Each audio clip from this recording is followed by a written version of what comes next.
नमस्ते। आज हम एक ऐसे केस की बात करने वाले हैं, एक ऐसे रहस्य की जो पिछले 60 सालों से भी ज्यादा वक्त से दुनिया भर के इन्वेस्टिगेटर्स के लिए एक पहेली बना हुआ है। ये कहानी है डायाटलॉव पास की घटना की, जहां 9 तजुर्बेकार हाइकर्स एक रात को निकले और फिर कभी वापस नहीं लौटे। मौत की वजह थी एक जबरदस्त कुदरती ताकत। सोचिए, ये था 1959 की सोवियत इन्वेस्टिगेशन का ऑफिशियल नतीजा।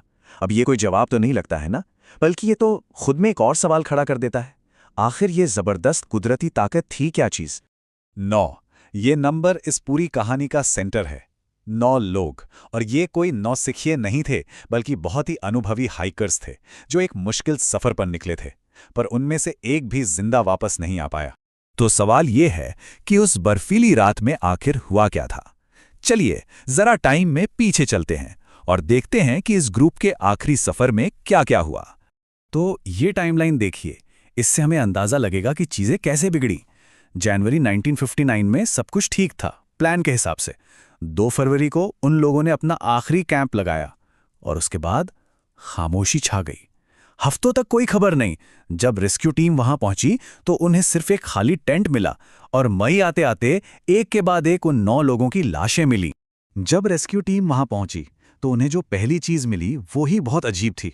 एक टेंट जो बाहर से नहीं बल्कि अंदर से किसी ने फाड़ कर खोला था। अब इसका क्या मतलब हो सकता है? मतलब साफ था, वो लोग किसी ऐसी चीज से भाग रहे थे जो या तो टेंट के अंदर थी या फिर वो बाहर निकलने के लिए इतने बेताब थे कि उन्होंने टेंट को फाड़ना ही बेहतर समझा। लेकिन रुकिए, ये तो सिर्फ शुरुआत थी।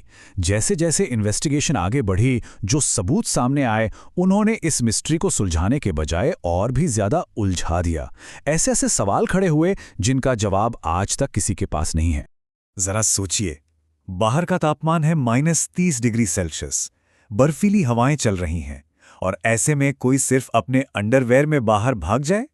ये टीम बिना अपने गर्म कपड़ों के टेंट से बाहर भाग गई थी। आखिर ऐसी क्या इमरजेंसी आ गई थी कि इतने तजुर्बेकार लोगों को ये जानलेवा गलती करनी पड़ी? और उनकी मौत सिर्फ ठंड से नहीं हुई थी। कुछ लाशों पर बहुत ही भयानक अंदरूनी चोटें थीं, मतलब खोपड़ी में फ्रैक्चर, पसलियां टूटी हुई। लेकिन उनके शरीर पर बाहर से चोट का एक भी निशान नहीं था। ऐसा लग रहा था जैसे उन्हें किसी बहुत बड़ी अनदेखी ताकत ने अंदर से ही कुचल दिया हो।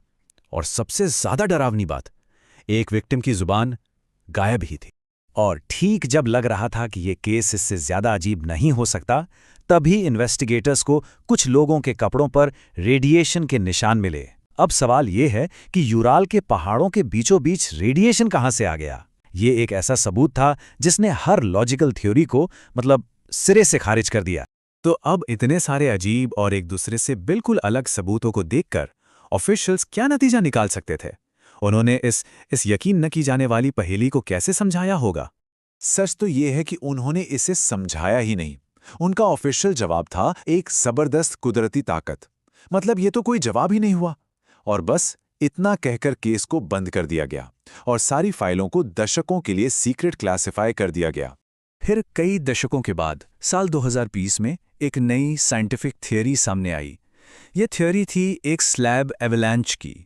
ये एक खास तरह का छोटा, अचानक आने वाला बर्फ का तूफान होता है।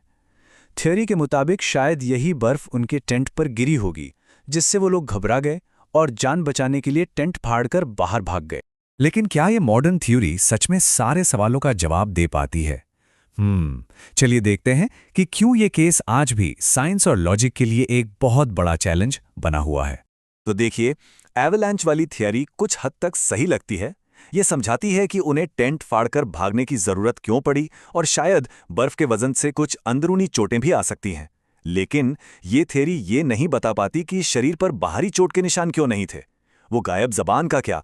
और सबसे बड़ा सवाल, कपड़ों पर रेडिएशन कहां से आया? इन सवालों का जवाब इस थियरी के पास भी नहीं है। तो 60 साल से भी ज्यादा बीत जाने के बाद हम आज कहां खड़े हैं? हम आज भी उसी रहस्य के सामने खड़े हैं जो वक्त के साथ सुलझने के बजाय और गहरा होता गया है। एक ऐसा रहस्य जो आज भी हमारी समझ और कल्पना को चैलेंज करता है। इस पूरे मिस्ट्री का निचोड़ बस यही है कि जो सबूत मिले हैं वो बहुत ही ज्यादा अजीब हैं, और जो जवाब दिए गए हैं वो बहुत ही ज्यादा सिंपल हैं। टेंट का अंदर से कटना, वो भयानक चोटें और रेडिएशन, ये सब मिलकर एक ऐसी कहानी बनाते हैं जो किसी भी नॉर्मल एक्सप्लेनेशन से बिल्कुल परे है। और आखिर में हम घूम फिरकर उसी सवाल पर वापस आ जाते हैं जहां से सब शुरू हुआ था। आखिर वो कौन सी जबरदस्त कुदरती ताकत थी जो किसी की हड्डियां तोड़ दे पर बाहर एक खरोच भी ना आए और अपने पीछे रेडिएशन के निशान छोड़ जाए? ये एक ऐसा सवाल है जो आज भी यूराल के पहाड़ों की बर्फीली हवाओं में गूंज रहा है, एक अनसुलझी पहेली बनकर।